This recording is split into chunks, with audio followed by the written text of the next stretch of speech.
ये एक पुराने ज़माने की बात है, जब हिंदुस्तान के एक छोटे से गांव गुलबर्ग में एक चंचल और खूबसूरत लड़की मीरा रहती थी। मीरा गांव के जमींदार के खेतों में काम किया करती थी। गांव के लोगों में उसकी खूबसूरती और शराफत के किस्से मशहूर थे।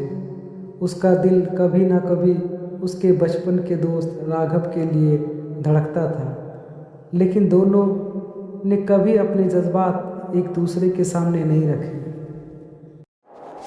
राघव एक बेपरवाह लड़का था, लेकिन मीरा के सामने उसकी आंखों में एक अलग ही चमक होती थी। राघव के पास कुछ नहीं था, बस एक सपना था कि वो कभी मीरा के लिए कुछ खास बन सके। लेकिन जब तक वो अपने पैरों पर खड़ा होता, मीरा के घर वालों ने उसका रिश्ता एक अमीर गांव के जमींदार के लड़के के साथ कर दिया।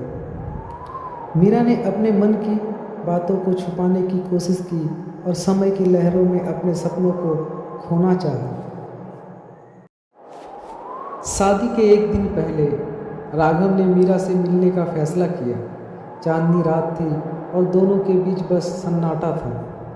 उसने मीरा से बस इतना कहा, अगर कभी तुम्हारे चेहरे पर मुस्कुराहट ना आए तो ये याद रखना कि तुम्हारे दिल में एक ऐसी जगह है जो सिर्फ मेरे लिए है। मीरा ने आंसू भरी आंखों से राघव को देखा और बिना कुछ कहे वहाँ से चल दी। उसके बाद मीरा की शादी हो गई और वो दूसरे गांव चली गई। राघव ने मीरा को बुलाने की कोशिश की, लेकिन उसका दिल उसी विरह में जलता रहा। मीरा अपने नए घर में खुश तो थी, लेकिन दिल के कोने में एक उदासी थी। एक अनकही कहानी थी जो सिर्फ उसके आंसुओं में छुपती थी।